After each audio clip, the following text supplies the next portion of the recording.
Welcome to the Underground, the Steel City Underground, the black and gold standard for Pittsburgh Steelers coverage. Now, here's your host, Joe Kuzma and Brian E. Roach.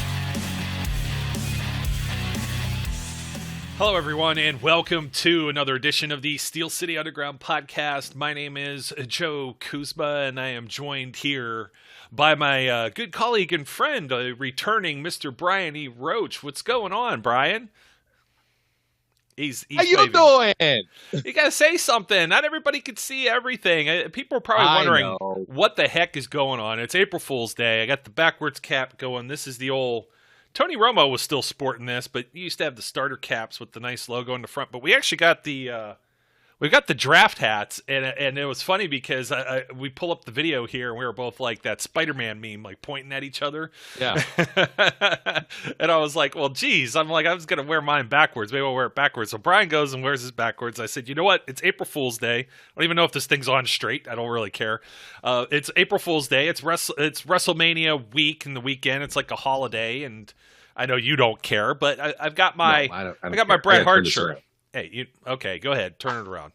Brian's not going to hear my little wrestling. You got to hear the wrestling spiel here, man. Bret the Hitman Hart. I don't. I'm allowed to completely ignore that. He was the best there is, the best there was, the best there ever will be, just like the Pittsburgh Steelers, man. So, a lot of classic Steelers. Now you actually look like Goodell might give you a hug, maybe a little smooch on the cheek up on the stage. You're looking there good, you go. Man. Yeah. I don't want him to smooch me. You believe there were people that didn't like this year's draft hat? And it's not to shill it, but, you know. Yeah, this is the only, like, you and I both have a billion hats, right? I have a billion hats upstairs. This is the only draft hat I own because it's the first time I actually like it. I didn't mind, like, the previous years. They always try and incorporate, like, different colors or something, which is okay because that means more Steelers stuff goes with, I don't know. No, it doesn't, because everything in my wardrobe's black and gold, practically. I was just having this conversation, I think, with Zach. Zach's got the T-shirt game on point, let me tell you, if you haven't been paying attention. And trust me, we're all going to get on the horn here. We're going to have some fun. And today's all about some fun. If you haven't been on SteelCityUnderground.com, we broke the big news that really made Brian upset. And this really is, this will be mostly an April Fool's show. We do have a few things to toss in here. I guess maybe we should go with some real news real quick. Jannard Avery and Carl Joseph got signed. Yes, bada they bing, did. Bada boom. Okay, yeah, there you go. End of that story. Yeah, well, a little bit. Jannard Avery's been bouncing around, but he can pretty much play anywhere at linebacker. Now, I asked the professor this because I was like, well, he's more the PFF guy. I hadn't paid attention to Jannard Avery playing backup role with the Eagles. I'm thinking more special teams, but I'm like, is he going to play edge? I'm like, he could play edge. He's been an outside linebacker. He's been an inside linebacker. Then he's been like one of the 4-3 outside linebackers. It's just like, I don't know where he's actually going to fit into this puzzle, but I'm assuming edge is where it'll be, because they got a plethora of guys at inside linebacker. Carl Joseph will not be the starting Steelers safety. Everybody that was looking at that, there's some April Fools before that even happened. People thought because he was signed and Tyrann Mathieu wasn't going to sign or something, and he's still hanging around, and he's saying all kinds of nonsense today too. You can't take anyone at face value, but David Njoku, did you see this one by any chance? No. Oh no, he was asking for a trade really? Earlier today from the Browns, yeah, but it was fake. And Spotrac, the competitor to Over the Cap, so they do all of the sports contract reporting as well. And they said the real April Fool would be any team giving up draft compensation for an $11 million tight end with 150 catches in 5 years. And I was like, wow, okay, man. Somebody had gotten, and that's what had happened. And he changed his name on here as Chief David Njoku, and he had gotten Ian Rappaport, who had immediately retweeted it and didn't have enough coffee. So this is a good thing. Me and the Flash, we're coffee guys. So Ian Rappaport, maybe not a coffee guy, didn't get enough. He got fooled. Can I tell you that I'm off the caffeine? I've been now for 3 weeks. Wow. Haven't had a Red Bull in 3 weeks. suffered through the withdrawal headaches that were beyond brutal. Didn't get shakes or anything like that, but the headaches, man, killer. But have been basically just doing the water beverage and no caffeine. Good for you, man. Can you do straight up water, or do you have to do like the little packets, like something like a Crystal Light, or I like the Hawaiian Punch ones. I don't do the packets. I do the Poland Springs or the Deer Park. I call them fruity waters, the twist of whatever. Okay. Because I like the carbonation. I like the not that this has got anything to do with anything. I like the texture of the bubbles in my mouth. So, they make me feel like I'm drinking a soda that I wouldn't be drinking anyway because I don't drink soda at all anymore. But they give me that youthful feeling of drinking soda. I think some of the servers when I go out to eat think maybe I'm just being cheap or something. Water with lemon. Yeah, but I just don't drink. I don't drink pop, and it is called pop. You know what I mean? If you're from this thing, look, I grew up with it being called pop, but I've now been in the East Coast longer, so it's soda. No, that's unacceptable. So, anyways, oh Brian, the fun one. We go into some April Fools. Our annual. Sometimes we have more than one. We tried to trade Mike Tomlin one year. One of my favorite ones was this COVID stuff that started in 2020. Things were locked down around the April 2020, and I said Ben was coming back rehabbing after being out the full year, and I had a photo straight out of Rocky IV with Sylvester Stallone, like in Russia, in Mother Russia, like in the snow and everything, pulling the Polly on the sled, and people didn't even realize that the image that was used for that was from Rocky IV. Yeah. It's one of my favorite ones, but you know what? This one actually bears a little bit of discussion, and there's going to be much gnashing of the teeth from Mr. Roach over here because this year's Hall of Honor, class of 2022, first inductee, Neil O'Donnell. No. I wouldn't tell Brian what the joke was. Immediately invalidates it as the Hall of Dishonor. No. And I will not say his name. Hey, quarterbacks are all... Now, listen to this. Bill Cowher tried to get Neil to come back before they drafted Ben Roethlisberger. He could have come full circle, and it would have been amazing. He could have been like the GOAT of Steelers quarterbacks. He's like ranked third or fourth in a whole bunch of things, like career wins, passing yards. Did you know this little tidbit? And we were just holding everything against him because of Super Bowl 30. That's like, no, it's not even. That's not the only reason. Because he left for the Jets. Championship games the year earlier is just as bad and just as egregious as the Super Bowl. He made a Pro Bowl. The 1 year here. The first year he started, 92, I think. Yeah, I think second year. He was drafted in 90. He sat a year behind Bubby. I'm making my argument for this in this article. I wonder how many people will take this serious. There was a lot of laughing emojis out here. But I found out something in doing this, in trying to make it serious and it's complete happy, BS. I said O'Donnell remains a franchise great. He's currently fourth all-time in passing yards, which is nearly half as many in 5 years as Terry Bradshaw had in 14. I can't even say it with a straight face. He's tied for second with the most 300-yard passing games, fourth in attempts, completions, and touchdowns, and has the second highest QB rating in team history, second only to Ben Roethlisberger. But that's actually kind of it sounds more impressive than how many Steelers quarterbacks have had that many attempts, though. You know what I mean? It's basically It's Terry Bradshaw. Obviously, Ben holds everything. He's been around 18 seasons. Terry played 14. Well, he was on the roster 14. I know he missed that 1 year almost entirely. But aside from that point, it was like Cordell Stewart, Neil O'Donnell. Who else you going to name? I mean, it's not like Bubby put up big numbers. Nobody else really got those shots. So, yep, this is where everybody's freaking out. I almost thought about April Fools with Baker Mayfield, but I'll get to that in a second. Here's the thing I learned about Neil O'Donnell. When he ended his career, he had the lowest interception percentage in NFL history. Although that's all we remember is Larry Brown, the Dallas Cowboys, and then getting signed to some ludicrous contract with the Raiders after that. But that's averaging 2.1% interceptions for every 100 pass attempts, and the record's been passed by Aaron Rodgers, and there are several other current players. I think Tom Brady's there, Patrick Mahomes, maybe a few others right now that are all in that category. But at the time, that he retires. And we're only talking like, mid 2000s. He finally hung it up. Bounced around the league a little bit. It had a stint with the Bengals. Oh, here's another fun fact too. And that's pretty impressive, actually, even though that's all we think about that, the AFC Championship, the one playoff game before that, actually, too. He had a stinker, like a 36 quarterback rating. He was not a postseason performer at times. The funny thing is, I said that they have yet to give another quarterback the number 14 with the Steelers. He's another unofficial retired jersey, Brian. Unofficially retired because no one wants that mojo. No one wants that curse on their back. Now, wait a second. You want to know who actually has worn that number? I should pull up the full thing. I have it somewhere. We'll see if I can find it. Off the top of my head, Sammy Coates. I thought Sammy actually had worn that jersey. Yes. Hold on. I'll find the others.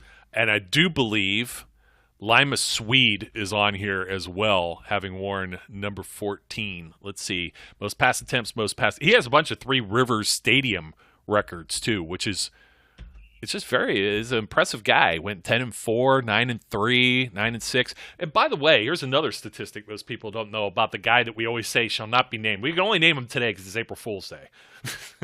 And you still won't. You still won't do it because you go through a whole tube of toothpaste and a whole thing of mouthwash, maybe two.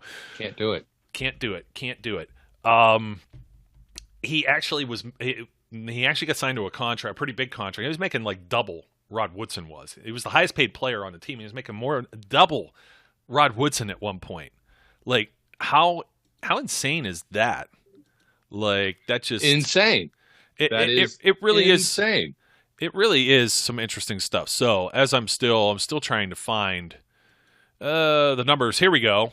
Ray McLeod, Tevin Jones, Sammy Coates, Derek Moy, Lima Swede, Tom Rowan, and Shane Edge have all worn 14 since. So it has not been the most prolific jersey number for a player to choose. Well, let me just – I think this now alleviates the blame for Lima Swede from anybody other than the jersey. This is – we want to know why Lima was bad. There you go. Now you know. It's the mojo of 14. And, well, maybe it came from Todd Blackledge right before that. Maybe it really wasn't Neil's fault. Anyways, you can't wash the stink off of that jersey. I thought about doing something with Baker Mayfield and just pulling everyone's chain. And I said, you know what? It's such clickbait to begin with that no, people will actually believe this. Like the real April Fool's joke is thinking that the Steelers would just pounce, and it comes from one of the Cleveland beat writers of all people. What's her name? Mary Kay Cabot. And, we complain about some of the Steelers beat. Just some of the stuff that comes from her is pretty sensational in and of itself. But of that, I'm like, yeah, you know what? Why not? Let's throw onto this. You might be able to find some, or you may have seen some too, off the top of my head too. Some recent headlines, Brian, and you could decide as to whether or not these are real. These people actually said this, or if this is straight up April Fools. One of the first ones, as soon as I pull up Twitter, the Pittsburgh Steelers, we have released Cam Hayward. That's no. It's baloney, but it's on Cam's profile right now if you were to look it up. The problem is when we bring up somebody like Pony, Andrew Filipponi from KDK 93.7 The Fan. Look, Pony thinks it's April Fool's Day every single day of the year.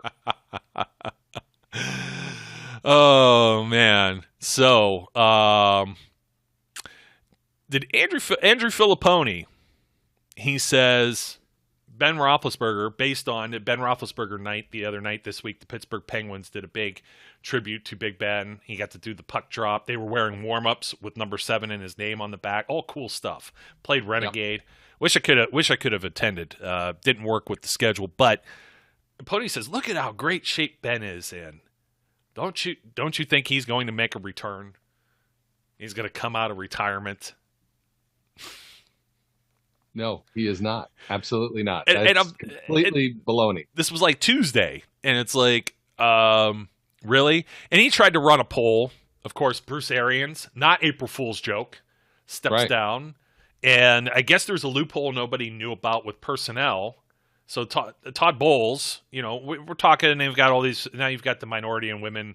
I actually wonder how many teams don't have a minority or female offensive assistant. But you have the mandate that's in there, and all of this comes out, and then all of a sudden it's like, well, did they interview enough people to do whatever with Bruce Arians? And I guess there's just a loophole where they could promote him. And that would have been the same thing if Sean Payton would have stepped down after the beginning of the league year or whatever. It has to deal with the way you actually can interview or talk to other coaches. It's like locked in, you know what I mean? And then you have to have permission. So like if Mike Tomlin walked away right now, they could just name Matt Canada as replacement, for example, if they wanted to. Right. But in order to go and, let's say, talk to a Todd Bowles with another team, then you got to get all this different permission. It's a big to-do. It's more complicated, yes. A lot of legalese. But Bruce Arians, he ran the poll, better coach, Bruce Arians or Mike Tomlin. And who do you think won that poll? I would bet that Bruce Arians won that poll, and it's illegitimate and stupid. No, actually, 3,000 votes, 74% for Mike Tomlin. There you go. Shocked. I will give props to the fan base for not being morons. Especially the people who follow Pony. Yes. Yeah. Although maybe they just voted that way as contrarians because they knew Pony was probably slanting it in his mind the other way. He might have, but come on, Bruce Arians. This isn't even an April Fool's joke. Like, right? Okay, yeah, recency bias. He got a Super Bowl before that season, and with Tom Brady and the All-Star team coming aboard, the guy had won one playoff game and an overtime game with Larry Fitzgerald running the ball like 80 yards, like on a little dink and dunk pass. Here we go. I got a good one for you here too. How about Tyrann Mathieu saying? Mike Tomlin, he talks to Mike Tomlin regularly. This one's not an April Fool's joke. That's not an April Fool's joke. It won't surprise me if that is in fact the case. Tomlin's going to keep his, but I don't think it means much of anything, to be honest with you. Yeah, he talks to him. Maybe he talked to him before that. They have themselves on speed dial. Who knows? Again, football's family. It's a large community. Yada yada yada. I got one more that was from Pony, and this was the one that was like, "Are you kidding me, dude?" And he had said, "Would you trade Deontay Johnson to the Packers for a first-round pick?" And somebody else tweeted that exact, like not that scenario, but would you trade Deontay Johnson for a first-round pick anywhere? I don't remember who it was. I saw it earlier this morning, and the answer is. Of course you would, depending on where the first round pick is. Of course you would. Why? As you mentioned so knowledgeably and worldly and full of football joy and happiness in the back rooms of Steel City Underground. He's got 1 year left on his contract. If you can get a first round pick for him, fine. Sorry, buddy. Yeah. Yeah, it's like, hey, great. Thank you. Thank you for your service. We'll take that first round pick and we'll run with it. Again, the rumor on the street is $15 million a year is what he's looking for, which isn't Tyreek Hill money, but it's up there. It's we're talking it is wide receiver one money. So that versus the opportunity now this scenario was the Packers, but just in general, I said, yeah, I mean it's a first round pick. So, and if the Steelers were really in love with like a quarterback, then maybe that gives them some ammunition to do some different things. But geez, I mean, that gives you a pretty good chance to just grab a wide receiver in the first round. That would then be at least 4 years on a rookie deal. That's far cheaper, far more cap friendly. Does he have the same upside or skill set or whatever as Deontay Johnson? There's a lot of fans that are out on him, which is kind of stupid because I see these lists. Here's an April Fool's for you. People that they rank things in the AFC North, for example, and I saw a wide receiver list that didn't even have a Steelers wide receiver on it. It had two of the Bengals, so it had obviously Jamar Chase with one fantastic rookie year. Let's hope he can keep that one going. I think he will. There's no doubt. Plus, he has he has that chemistry with Burrow. But then T. Higgins, Amari Cooper, and Hollywood Brown. And I'm just like, Wow, there's some disrespect. You would think you could at least pick one guy from each team. You're throwing T. Higgins up there, and I'm sorry, it's nothing. I think the Bengals have a decent core of wide receivers there. He had a 1,000-yard season, caught 74 balls for 6 touchdowns. Like, okay, that's pretty cool. So you go to Deontay Johnson, who had more yards, 1161, more receptions, 107, 8 touchdowns, and made the Pro Bowl. But yeah, T. Higgins is better. April Fools. It's not even April Fools. It's like end of March Fools. March Madness. Yeah. Look, I think I've stated often what my issues with Deontay are. I love him. I think he's an awesome route runner. I think he's great. I think he gives up on plays too early sometimes. I think he doesn't protect his quarterback sometimes when he should fight for the ball and just doesn't. But is he better than T. Higgins? Yeah, I think so. Is he better than he might be better than Amari Cooper right now. I don't know. Did Amari Cooper impress the crap out of me last year? No. But is he terrible? No. Do we all agree that Amari Cooper is a good receiver? I don't know. That's an iffy one for me. Yeah, he's not as good as Jamar Chase. Look, based on one season, I get it. But the dude is a beast. He's not as good as him.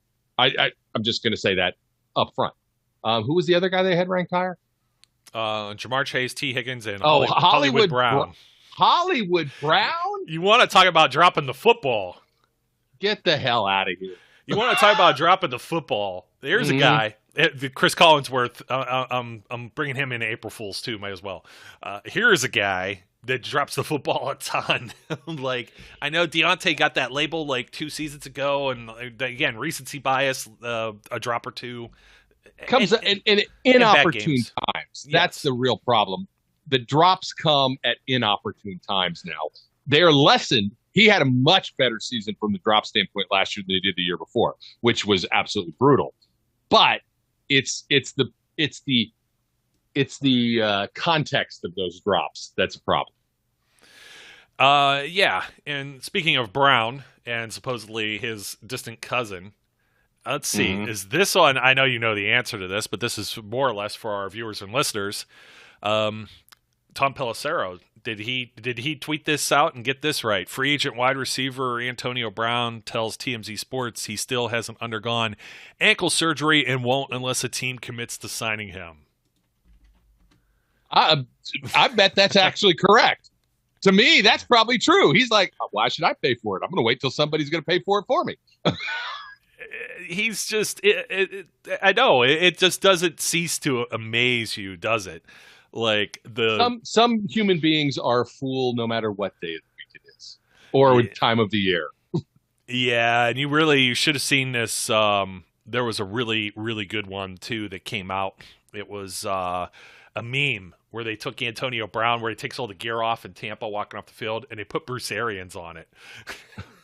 Doing like a peace sign walking out. That's good. That's some high quality H2O right there. That is very much high quality. But there's still one more quote that came from this TMZ Sports report too, and I quote Ronald Ocean, or whatever you want to call him.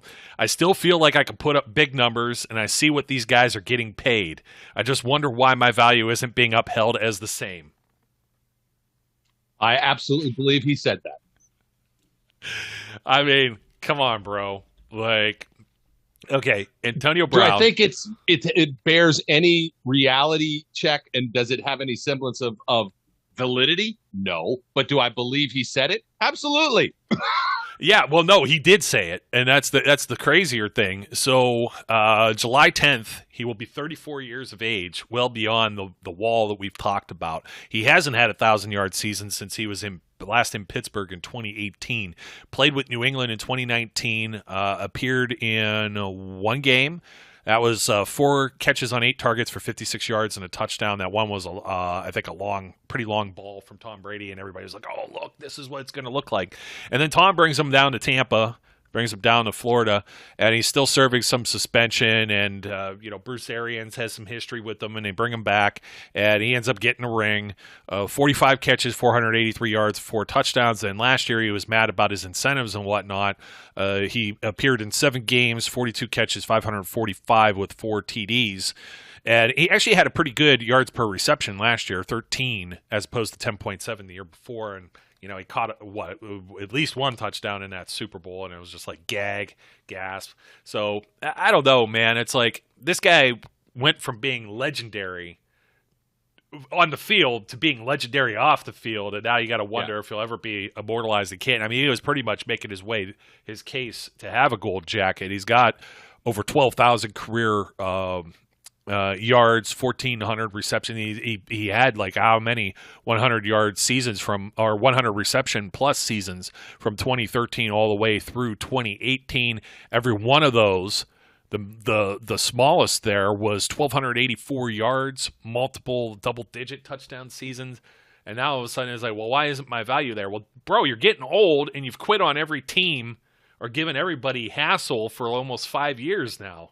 And the way he did the last one, like the drama of the walk-off and the hurling of equipment into the stands and just all that. Look, I know desperation makes teams do dumb things sometimes, but you're talking a new level of some team really has to be reaching the bottom of the barrel at this point to reach out to Ronald Big Checks. Yeah. You know what else I love? I love getting into. By the way, one of the other Steelers blogs out there, Gennard Avery is a versatile weapon for Brian Flores and the Steelers. It was like, hey, how much more stuff can we stuff into here? If Gennard Avery gets even 40 defensive snaps, I'm going to have to start. I'm going to put like my high-low, my over-unders on some of these things. It's like this is just off-season speculation beyond speculation. Let's throw Brian Flores' name in there, even though he's just a position coach. He's not even the defensive coordinator or the head coach. But let's put it in there so it shows up on Google. Try and get it on the first page here. Some of the draft stuff, man, really gets me too. And I understand people don't want to celebrate Neil O'Donnell. They don't want to go back to the Neil O'Donnell days, but just one of these mock drafts, Brian, we may have even spoke about this. I'm not sure how far back this goes, but I know myself and the Flash did. Steelers trading up to number 12 in the draft to select a quarterback. Did you see this one? Do you remember who it was? I didn't. Oh, you didn't. Want to take a stab at? Want to take a stab at who who they mocked? The Steelers trading up to 12 to get. The Liberty guy. Yeah, Malik Willis? No. Desmond Ridder. What? That's why I was wondering if you saw that one. Yeah, you talk about the hot takes. Let that one marinate for a minute. You might want to just say Neil's name instead. UC is my alma mater to a certain extent. I mean, I quit, but that's where I went. but no. Okay, but that's fine. I had to make fun of that take one more time. If the Steelers end up taking them at 20 or something, again, I sympathize with. I'm going to go with their best judgment, whatever they see. A lot of people made fun of the Chargers for taking Justin Herbert, so I make fun of everybody for taking a quarterback because I look at these lists and most of these guys are all busts. And once Baker gets traded, how many of the quarterbacks taken in at least the last decade's worth of drafts are with their original teams still? And still playing at a high level on top of that. I mean, you've seen Carson Wentz bounce around, Jameis Winston bounce around. And the commentary about Carson Wentz. Oh, Jim Irsay. Woo! Those, wow. Yeah. No filter there whatsoever. Yeah, whoa, man. You got to wonder what really. I mean, I understand that he stunk up that last game. Was that game like of the Neil O'Donnell proportion to get him kicked out of there? I mean, we love. I said Carson Wentz had already got the Steelers to the playoffs, so we love him for that. But wow, if you don't know what we're referring to, it's the Colts' monumental collapse playing at Jacksonville last year, who had 1 win, 2 wins. They were just. easily the worst team in football, and made it look like they were, I don't know, the all Madden team playing against the Colts. Like Wentz just he folded like your lawn furniture. More draft stuff. I don't want to go into quarterbacks. We got so much to talk about that, but there will be more here just because there are people who are so fixated on who Mike Tomlin and Kevin Colbert have visited or seen with pro days. Now, they didn't get to see Sam Howell on a pro day, but that didn't preclude this person from putting him as one of the 5 quarterbacks on the list as their potential first-round picks. It's like, I guess you can't be wrong if you put every quarterback that's out there. Malik Willis, Desmond Ridder, Kenny Pickett, Matt Corral, Sam Howell. And then wide receiver, just Jamison Williams. Just one wide receiver, Brian. You think that's really the case? Like, I know the Steelers like their second and third round wide receivers, but would that, like, really sway them, like, because they didn't go to Ohio State's pro day? You think that sways them from taking Ohio State players? No. That doesn't make any sense. Ohio State, like Alabama, Clemson, Georgia, you've got like a handful of teams here to produce a large percentage of the players that are in the pro pool for all these rosters. I just don't see that. Almost seems like an April Fool's to me. What it would indicate to me is that they've done their due diligence on those players and will do more due diligence as time goes by. But they did it at the combine. They handled what they wanted to handle. They saw what they want, and that they don't anticipate any of those people being around when they are going to draft in the positions that they are targeting, right? So you're talking about Garrett Wilson and Chris Olave more than anybody else in that roster of group of draft potentials as far as first round guys. They probably aren't going to be there, and they don't look to draft wide receivers in the first round. What was the last one? Was it, I don't know. No, maybe it was one of the real bust guys. But I thought I would have, like, off the top of my head, it would have been Santonio Holmes. Yeah, well, number one, first round pick. Yeah, it was Santonio for sure. Yeah, and I'm like, you're talking a long time ago at this point. They just don't do it because they're good at finding value and good quality receivers later in the draft. And drafts are absolutely loaded with quality wide receivers anymore. Yeah, I mean, you get the true studs that, are going to be around, but you're not falling off that much in the second round and beyond. So why would you invest that, especially when, there's guys that you could use immediately and could have a dramatic impact on your team. And no, I'm not talking about quarterbacks. Not an immediate impact, but there's some people who do think that, to be completely honest. So, like, wide receiver wise, Claypool was a second round pick. Deontay Johnson was a third round pick. And James Washington and Juju were both second round picks. Sammy Coates was a third rounder. Dree Archer was a third rounder. So they're bad, like 500. Marcus Wheaton was a third rounder. Because I'm just going down the list. I'm going down the list. Come on, he was running back. I don't know what he wasn't the offensive weapon that Jalen Samuels was. He was a nothing. Yeah, he was a nothing. You got Manny Sanders in the third round and Antonio Brown in the sixth in the same draft, which is always interesting. Mike Wallace was a third round pick, and then you go 2008 was Lima Swede in the second. That's probably who you were thinking of. Yep. And Santonio Holmes, 2006, first round, 25th overall, the last first round pick of the Bill Cowher era, which is pretty interesting stuff. But yeah, I was talking about all that quarterback stuff and trades and everything else, and it's like, okay, Ben's going to come out of retirement. The Steelers are going to go get Baker Mayfield. They're going to trade up for Desmond Ridder. So now they have 6 quarterbacks in their room. Oh, and then some people want Josh Dobbs back. Or some people don't even realize that he is like a free agent, that he's not signed on the team. Yep. They don't even realize he's not there. And I know I picked on him, and I've said, like last year, you look at this as far as the trajectory and what the Steelers are trying to tell us here. Now, he's still sitting out there. It doesn't mean that they just won't sign him and bring him to camp, depending on what happens in the draft and whatnot. Or what's going to happen is they need an arm for the rookie camp. They will. So whether they draft someone or they just bring someone in, it could be, I'm trying to think, there was like somebody's backup. It may have been Deshaun Watson's. It was like a guy that you never heard of or saw, and they never really got to play. They were a 4-year college player, but they never got to play behind somebody big. And they came in and were throwing the ball around. I forget what the name is, but I was like, who's this guy? And then you have that with Duck Hodges and then they end up getting invited and getting signed and kick someone else. Like I think Kevin Hogan was the guy that was the QB4, was going to be the QB4 that year. So we do with like these six. You're going to have 6 quarterbacks. Dobbs would be like a 7th, and Dobbs, of course, didn't make the team last year. Everybody saw him on the sidelines. He was placed on injured reserve before the season started, so he's ineligible to return. Now, Rico Bussey, wide receiver, he was wearing 84, the Clown's number, and he had a pretty impressive camp. He got hurt. He got, I think, released, some type of injury designation, but they brought him back and then put him on a practice squad injured reserve and then even reactivated him later in the season and then signed him to a future reserves contract. That's a lot different career trajectory, especially when you're talking about a team that has maybe a need for quarterback. It would seem a little odd they wouldn't do the same thing for Josh Dobbs if they were that interested in bringing Josh Dobbs back. Yes. But, and I know you've always said this, okay, there's a lot of people that are either like, cut either Mason Rudolph or Dwayne Haskins. Take your pick. They've already crowned Mitch Trubisky, who's making not even like $1 million more base salary, no incentives.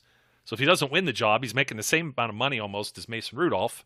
I'm going to continue to point out that that contract does not force anyone to play Mitch Trubisky if he stinks. Okay? But absolutely. And you've said this, but why would anybody trade for Mason Rudolph if you know he's just going to get cut? And what would they trade?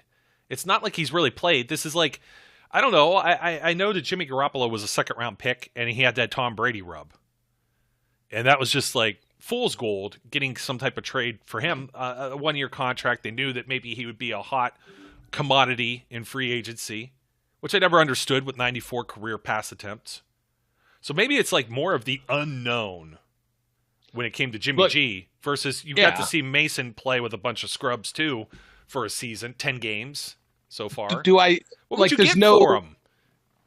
You're not going to get much. Absolutely. It's not like you're going to get a 2nd or a 3rd or a 4th round pick. You're going to get like a 5th or a 6th because of exactly what you said. But you could potentially get something that is better than nothing if you can. Look, we've seen the Steelers front office make these kind of deals with people that they were flat out going to cut and release and get something for nothing. So it's not inconceivable. Inconceivable. I'm sorry, I had to do the Princess Bride quote. But you use that word, but you don't know what it means. I think you use that word a lot, but you do not know what it means. No, that's not the quote. It's I do not think it means what you think it means. Yes, something to that. I butcher them all the time, man. But here's the key. Like I am fine with trading Mason Rudolph if Trubisky outperforms him at camp, right? That's when I'm fine. Like, I don't think it'll happen pre-draft. I don't think anything like that will occur. I think if they suddenly see somebody, unless, quite honestly, some idiotic team figures we aren't going to get to draft the quarterback we want. We got to have somebody because we don't have anybody in our stable.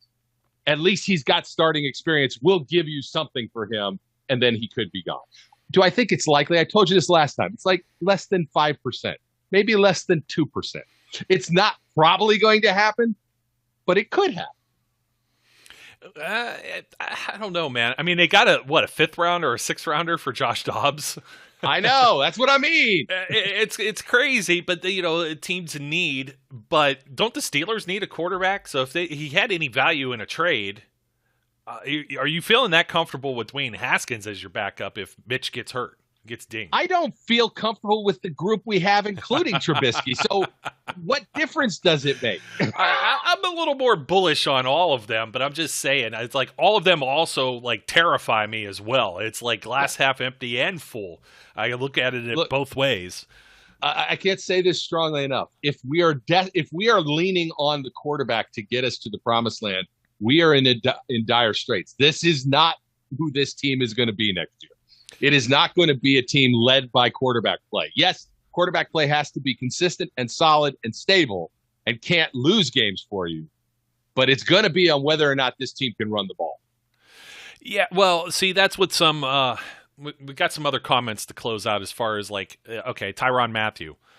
And it says the Steelers aren't going to be a Super Bowl contender over the next few seasons, so why sign Tyrann Mathieu? The team should be more concerned about building their future.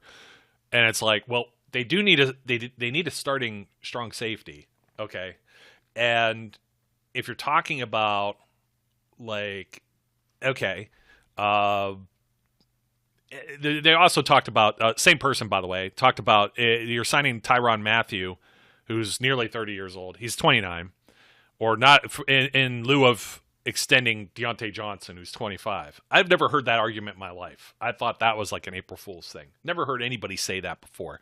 But, like, what are the Steelers need a starter on this defense. You can make the defense elite. Now, I understand that there were problems with the defense last year, and we alluded to all the different injuries and not having TJ Watt or Joe Hayden for a lot of games, like about a quarter of the games with various injuries, time in and out, Stephon Tuitt, Tyson Alualu, all kinds of different problems there. But if you have a chance to add this elite player and make the defense really good, like how much worse can the offense be than last year's offense? It can't be much worse. I think most of our rosy memories come from where, you know, they're getting throttled like 29-7 by the Vikings and all of a sudden score 21 points in the fourth quarter because the defense just went into prevent mode and fell asleep. Those things might not happen on the flip side of it, but all the rest of it, the other three quarters is very much likely. So don't you want the defense to at least give your offense a fighting chance, like get them on the field and hope the offense can do more than 3 and outs? Like that's where I'd be with the Tyrann Mathieu deal. But the other part of this was the dream draft that somebody put up. And I'm Jordan Davis. Yeah, great. And then there was an edge rusher and a linebacker. The first 3 picks, all defense. And then it would make the Steelers' defense elite. And it's the same person that's saying, don't sign Tyrann Mathieu because the Steelers don't have a chance to be in this Super Bowl contender. It's like, well, which one is it? And why aren't you using some of this draft capital on offense? Are there not still holes on the offense? I mean, if Stephon Tuitt doesn't come back, that could be an April Fool's thing from what we've heard in some of the comments. But you got an edge rusher that's not going to get on the field 20% or less of the snaps, unless TJ gets hurt or Alex Highsmith gets hurt. And then another linebacker, an inside linebacker. When you got Miles Jack, Devin Bush, you're still going to have Spilly in there. You've got Gilbert and Johnson. I mean, I'm not saying that all these guys are top flight, but we're talking about a 3rd-round pick on a linebacker. Yeah. I don't see the sense in that versus a 3rd-round pick wide receiver. Okay, that makes a lot more sense. But this is, once again, it's not really an April Fool's. This is some of the stuff that makes me think it's April Fool's. Yes. They're going to draft a wide receiver 2nd or 3rd round. One of those 2 rounds, assume it's going to be a wide receiver. There is a need. That is one of the biggest glaring needs that they have that they need to fill. So they're going to draft a wide receiver at some point in this draft, and it probably won't be super late. But an inside linebacker, not yet, not unless value is absurd. Right? You know, you're talking about the level of like Ryan Shazier falling to them because they didn't think he was going to be there, or a Bud Dupree falling to them because they didn't think he was going to be there. I mean, you're talking, it has to be a gross talent that is just sitting there and they're like, well, crap, we can't pass on this guy. Otherwise, no. They're going to give Devin Bush the one more chance to return to rookie Devin Bush form and see if he can earn his 5th-year option and maybe an extension of some other kind, and see what happens, especially with somebody like Miles Jack playing next to him, and see what that tandem does. Oh, I'm glad they're you not brought going up his name. Yeah, I'm glad you brought up Miles Jack because that was my last point. Miles Jack, how old is Miles Jack, by the way? 25? 11-12. Yeah, that's all plausible. Just like April 31st. Yeah. My man's here is 26 years old, 2 years averaging 8 million per year. Or would you rather have to be 32 years old, Bobby Wagner, who just signed 5 years, $50 million to the Los Angeles Rams? Thank you, Rams. Did not want him with the Baltimore Ravens, but no. Holy cow. We said this. I know my Zach, some combination of us all were talking about this. 10 mil per year for a guy that's going to be 32 years old versus 26-year-old guy that's taking a pay cut, basically. Nope. Thank you very much, Rams. Go ahead and spend that money. That's like the Von Miller contract too. Yeah. It's not an April Fool's. 5 for 50. He's staying in his same division, staying out on the West Coast and everything like that. Gets to play against his former team. Yeah, that's all great. But when you're looking at this from a long-term perspective, maybe Wagner only plays 2 of those 5 years on the contract, retires, or, I know the Rams, this is the Super Bowl window that's still open. That's very appealing. But come on now. Miles Jack, cheaper, younger, and in 2 years, he's maybe signing an extension and staying in Pittsburgh, and maybe, hopefully, I got some high expectations, Brian. Maybe the next James Ferrier type signing here. So I would love it. Anything is possible. I'd love it, but we'll see. One more trivia question for you. April Fools or not, James Ferrier played an awful long time in the NFL. You tend to forget that he played 5 seasons with the New York Jets before he came to the Steelers. At what age was his final year and when he retired? 34. 36. In 2011. Pretty close, but total guess. Pulled it right out of my boot. 10 seasons with the Steelers, believe it or not. Yeah. Oh, yeah. That doesn't come very often with the free agent.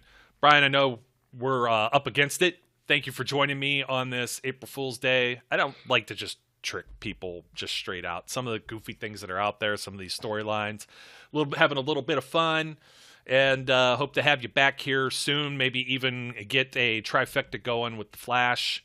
We've got a little thing going. He's got the hair. He's not into the hat game. Too bad.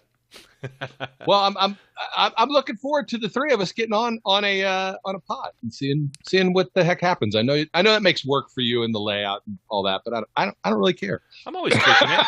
Take a look at it the way it is today. Always tweaking it. But on the other hand, hey, maybe I could take a break and you two could just have a shot at it. It's all good too. It's all good. You can take a break, which is fine. Which is fine with me. So, hey, thanks once again for taking time out of your busy schedule, and the same to everyone who's supporting the platform here. Of course, don't forget to like, comment, and subscribe. Until next time, my name's Joe, and his name's Brian. Have a happy April Fool's Day out there. Don't get hurt. Be safe, be good, and we'll catch you later. We would like to thank you for listening and remind our listeners to follow us on social media and our website, www.steelcityunderground.com.